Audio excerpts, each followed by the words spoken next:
Okay, so while we're on the subject of the economy, we're just talking about manorialism. Everything's on the manor, lots of farmland, that's where the serfs are, all that. Let's stay on economy. It's not going to take us very long to talk about it. So the economy of Western Europe is almost non-existent. I mean, when we're talking about the economy that Rome used to have, with the commercial agriculture, with the manufacturing, with the production of wine, with all that stuff, right? There's tons and tons of stuff that Rome was doing. That's not happening anymore, okay? Instead, we go back to very basic subsistence agriculture. I mean, all the serfs were doing was growing food for the manor, for the nobles, for the people that live there, all right? There's not a whole lot of trade going on. Production is way down. I mean, we're going back to the use of wooden plows, okay? Wooden plows didn't work too well in the north, all right? They needed metal plows, but they didn't have that anymore. Remember that Western Europe took a huge step backward. So what's happening now is slowly but surely, eventually we're going to see some progress. Now around the year 800, that's when things started to change a little bit. So for about 400 years, Western Europe is just, their agriculture is trash. But at the year 800, a couple things start to change. One, the weather starts to get a little warmer. Two, right here, we have the creation of the mold board. All right, it was a heavy plow. It was a metal plow. It was something that could actually rip through the soil of Northern Europe. All right, that was good. That helped a whole lot of stuff. Another thing that happened around this time period, besides the weather getting better and the invention of the plow, was the three-field system. All right, so before you had the three-field system, you had the two-field system. I know, shock to everybody. So here's our field. It's divided in two. What you did was you farmed on half of it, and on the other half you didn't farm. Why? Most of you should know that, because on one side you need to let the nutrients get, the soil regain its nutrients. You can't grow stuff every single season on soil because it'll deplete it and it'll become sand after a while. It's nothing. You can't grow anything on it. But the problem with the two-field system, it leaves an entire half of your field not in use. Then the geniuses got together and were like, hey, we need something better than the two-field system. And somebody was like, what about the three-field system? Genius! Alright, the three-field system allowed you to farm on 2/3 of it and then leave 1/3 without anything, furrow, with no type of production. That allowed for the nutrients to be regained in that part, and then every season they would just rotate. Alright, so every single field was used every other, 2 out of the 3 years. Uh-oh, what happened here? Here we go. So those three things really started the production back up again. Alright, and what we're going to see is, and you can look at the, after the year 800, we're starting to see a population boom again. Alright, in 200, we had 36 million. What's going on in the year 200? The Roman Empire still exists. By 400, towards the end of the Roman Empire, we saw that there's a drop in population. We said the drop in population was very bad for the Roman economy. Well, you just lost about 5 million people. By 600, after the fall of the Roman Empire, we're down to 26 million. But around the year 800, we start to see that we're starting to climb back up. 29 million, then 30 million in 900, and then up to 36 million by the year 1000. Alright, and with that came more trade. Alright, we're going to start seeing trade come back, especially after the First Crusade. Because remember, what did the First Crusade do? It opened up the Western Europeans to the East to trade. That's something that they didn't have before. So, things are starting to change in the economy. A couple other things that we need to cover about the economy. Let's skip this, skip this, skip this, skip this, this. Let's see, we talked about crop rotation, started using a little fertilizer, 3-plot rotation, the population going up. One of the other things that started to happen was, it's not on this slide, let's find another slide. Here we go. With more people, that means more people in the towns. And we started to see more urbanization, more people in towns. Actually, we called these towns burgs, and the people that lived in them were called burghers, and their children were called tater tots. Okay, so that's not true, but burgers and burgs is true. When I say burg, think of like Pittsburgh. Okay, that's what a medieval town was called. And so more and more people are moving to the towns because we're starting to have more trade, we're starting to have more manufacturing, more production of textiles, as you can see. And we see a lot of this happening in Italy. All right, the Italians are starting to trade a whole lot. And then far north in the Hanseatic League, which I believe is something that you're going to have to map out on one of your maps, the trade routes of the Hanseatic League, that was all in Northern Europe. They're starting to trade again. Again, this is happening around the year 1000. By the year 1100, we're starting to have trade back and going. Now, one of the things that that also came about during this time period, kind of a big deal, was guilds. All right, a guild is kind of a big deal. They started guilds started to form in these cities. All right, a guild is basically like a union, and I know a lot of you don't really understand what a union is. Maybe a teacher's union because you guys were in Caballeros class, but a union is a group of people that all work in the same industry, right? So guilds were like that. Guilds did a couple things. They limited the amount of people in them. So limit, how would I say that? Whatever, limit number of people. So you had a limited number of people that could join the guild. Another thing that it did is that it guaranteed quality. So for you to join a guild, you had to be a master. You had to master your craft. And because they're guaranteeing quality and everybody's doing the same thing and they're all part of the guild, it also leveled off prices. So pricing was set. So the three things that the guilds did: limit the number of people that could join a guild, guaranteed quality, which guaranteed basically business for if you were in a guild, people were going to buy from you because you had a good reputation, and then price setting. All right, so the guilds were a good thing. It's actually pretty interesting. Well, you're probably not going to find it too interesting, but guilds, you had three steps to joining a guild. You were, an apprentice, a journeyman, and then you became a master. Maybe it was journeyman then apprentice. I don't know. But those are the 3 steps. But before you could become a master, like let's say you were a barrel maker, before you could be a master barrel maker, you had to create the perfect barrel. And once you created your perfect barrel, that was known as your masterpiece. And until you made a masterpiece, you were not a master. So that's where we get the term masterpiece. Interesting, huh? Probably not. Anyway, so one of the other things that we start to see, always see it, very important, credit. Banks are starting to come back. And so with banks we have credit, with credit we have businesses. So all this is happening towards the end of the Middle Ages. This is a sign that we're getting out of the Middle Ages. Let's see. The medieval trade routes up here up north, all these cities are the ones that are part of the Hanseatic League. They're all connected up here.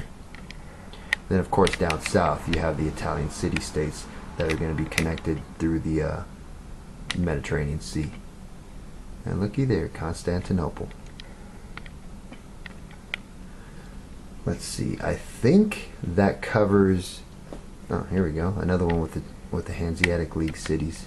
Oh, that's the Hanseatic League. All those cities came together to start trading with each other. That's why it became the Hanseatic League. So all these cities starting to grow. Good stuff. And I believe that's all for the economy. So it all sucked at the very beginning, and then it started getting better towards the year 1000, 1100, 1200, especially after the Crusades, which the first Crusade was in 1096. Remember that. All right, so we've talked economy. Let's talk about education.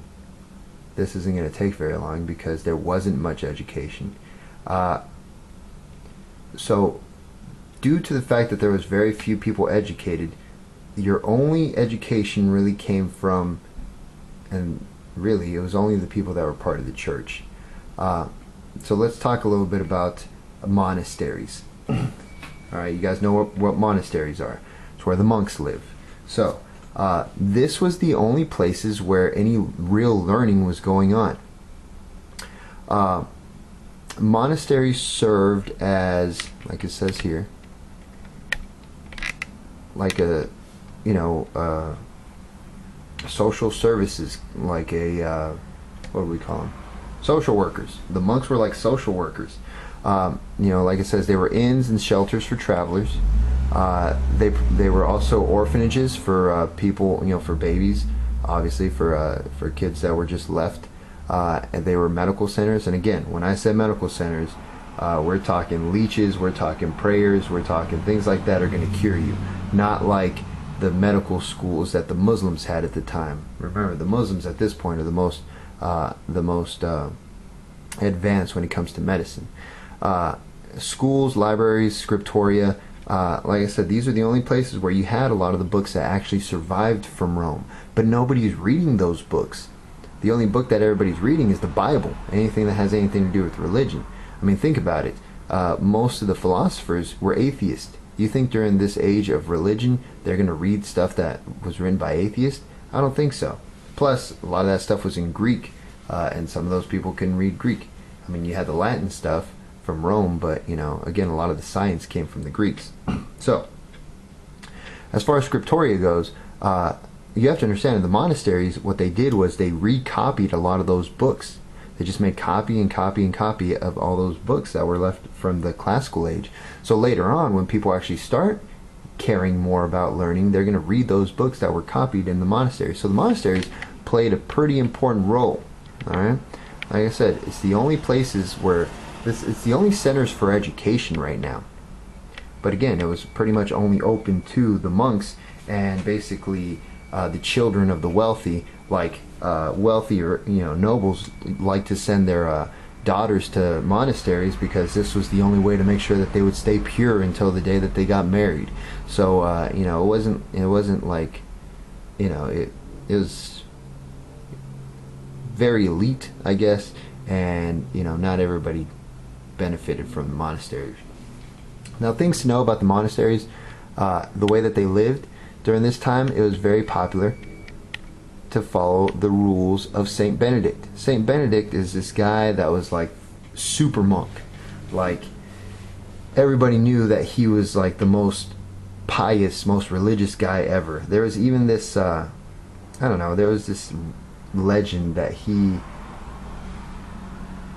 I don't remember how it goes. I think it had something to do with a broken plate, but it came back together when he did something, and I'm not saying he super glued it because there was no super glue. I don't remember what the story was, but there was these legends about him and stuff. But most people, or a lot of the monks in this area in Western Europe, tried to be virtuous like Benedict, and so Benedict actually wrote a book called The Rule, that told you how to be like him. And the things that a Benedictine monk believe in is poverty. These are the virtues of a Benedictine monk: poverty, chastity, and obedience. Poverty, live poorly. Only take what you need, not what you want. Chastity, obviously, no boom boom, in the boom boom room. And obedience, follow the laws of God, follow what the what the Bible was saying.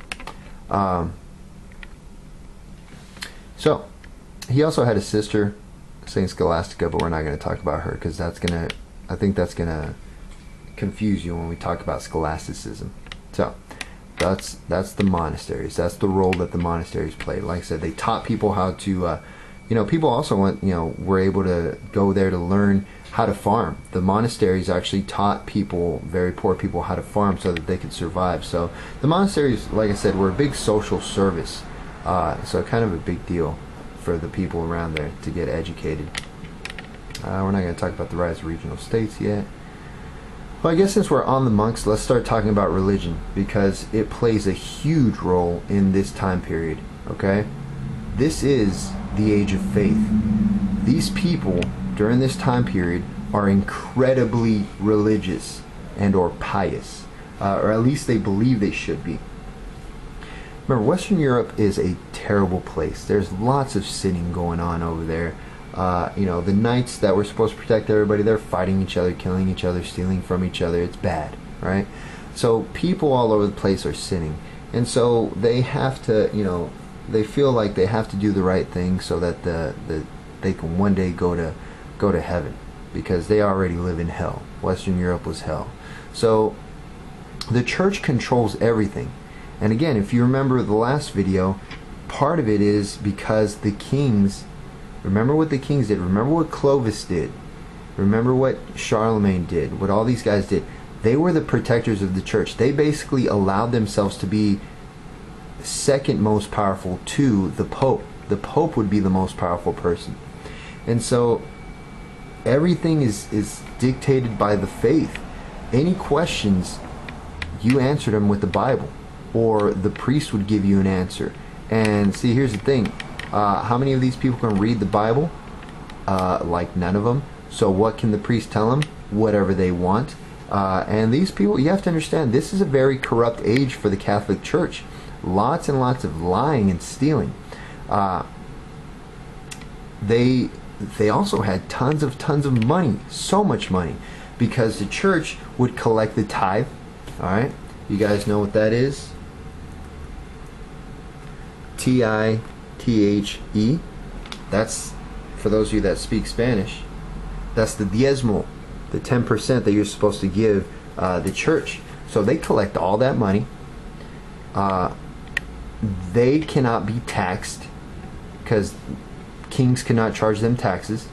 They owned a lot of land, and on that land that was given to them by, most of the time, by the kings, they were allowed to grow food. They were allowed to build, basically homes for rent, and all that stuff that they made money off of was not taxed. So these guys had tons and tons of power and money.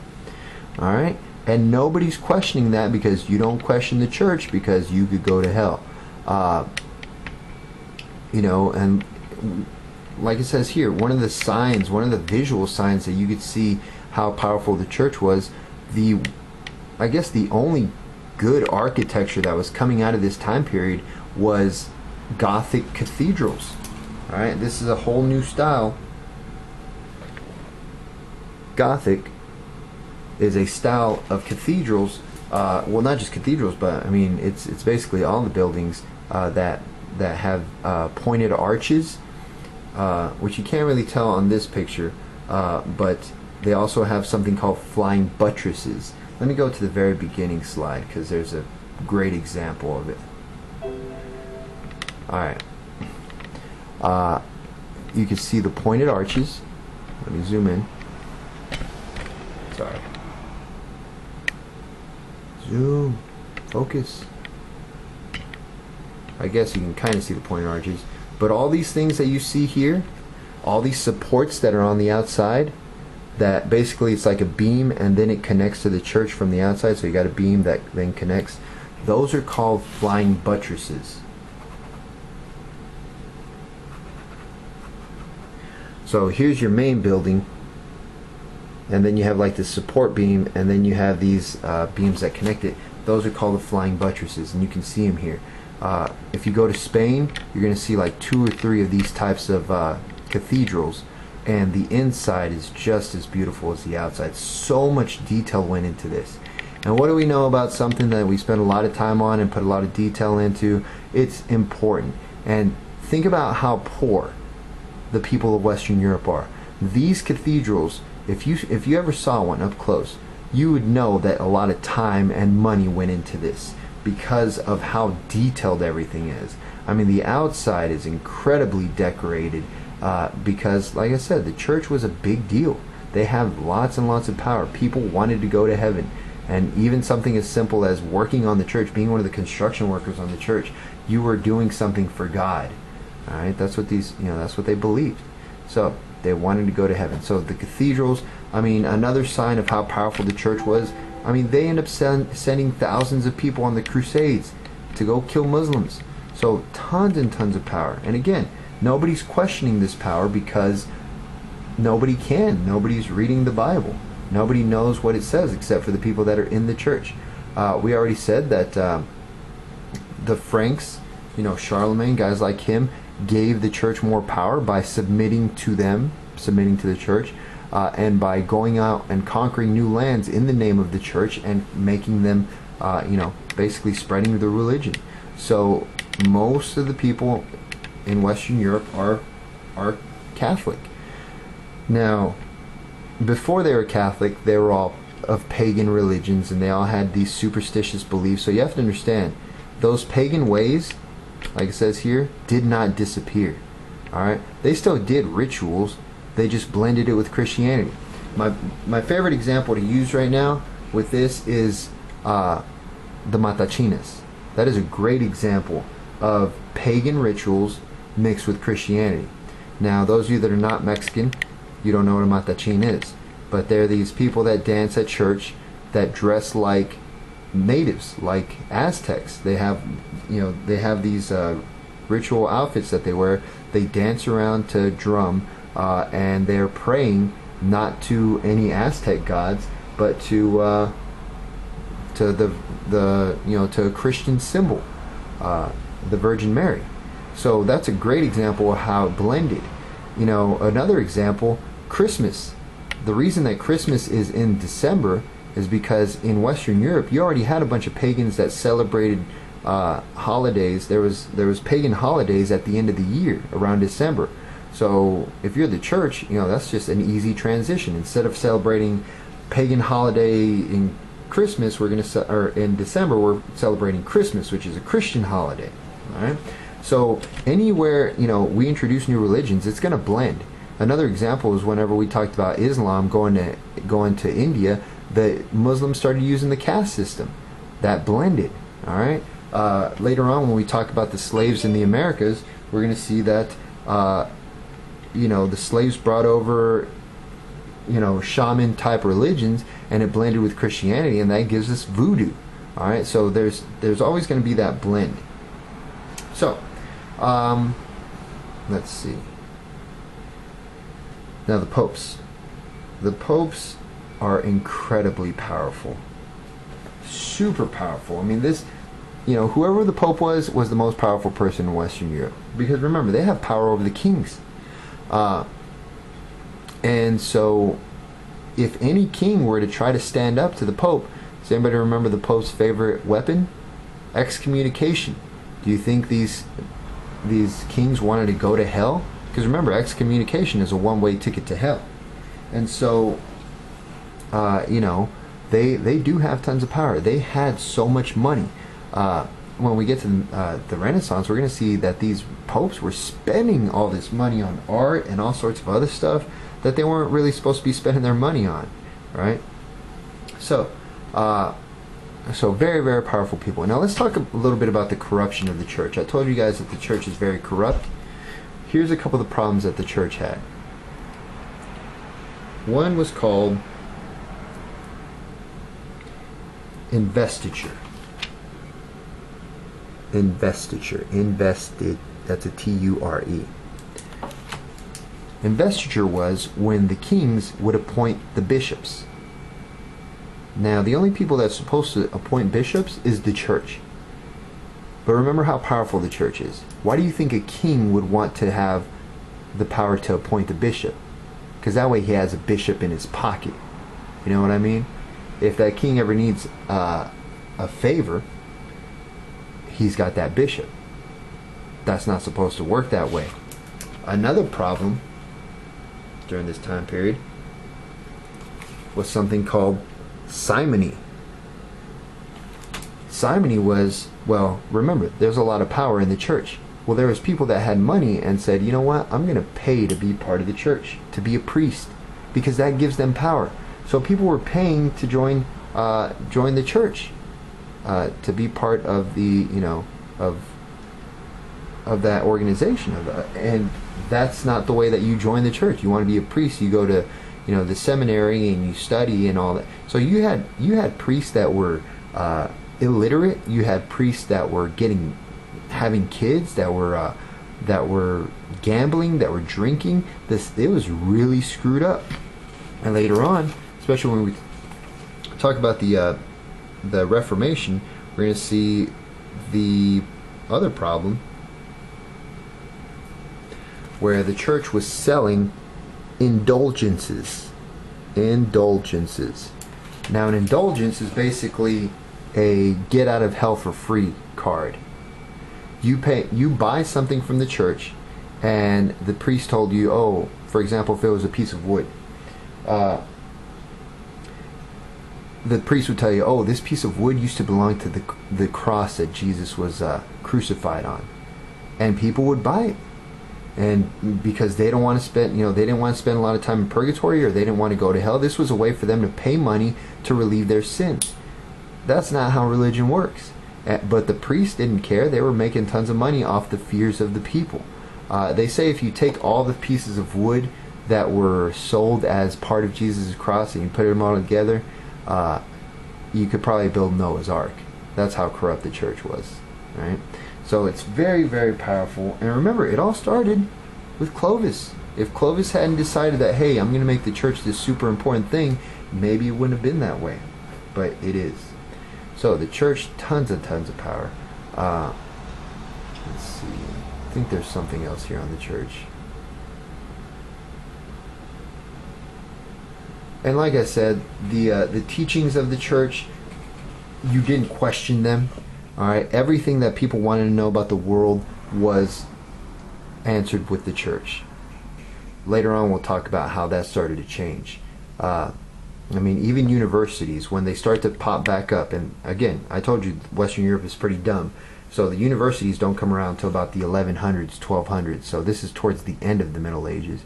But universities start popping up, and they're usually church-run. In fact, the most popular major, if we could call it the major, was theology. Now, you guys know what the word theos means. You know what a theocracy is, a religion-based government. So theology is the study of, there you go, religion. The other popular major was law. Interesting. So that's going to conclude this part. On the next part, we'll talk about these guys emerging out of the Dark Ages. We'll talk about the creation of the new nations. Let's see. Ooh, religion of the masses. I didn't say this, but basically, this is just talking about how powerful the church is still. One of the things that Catholics still do today is their sacraments. And so if you don't have your sacraments right, you're not supposed to, you don't get into heaven or something like that, right? So, people believe that if they didn't get their sacraments, it was a bad thing. And that's why, excommunication was so scary for some of these people. But remember, everybody believed in these things. And so, again, basically it comes down to the church had tons and tons of power. Yeah, so like I was saying, the next part, we'll talk a little bit about the effects the Crusades had. We'll talk about the new nations. We'll talk about, let's see, what else is there? Oh, society, of course, society and gender roles, things like that. So the last part shouldn't take us all of 30 minutes. Hopefully it's just like a 15-minute video. We've covered most of the important stuff anyway. All right.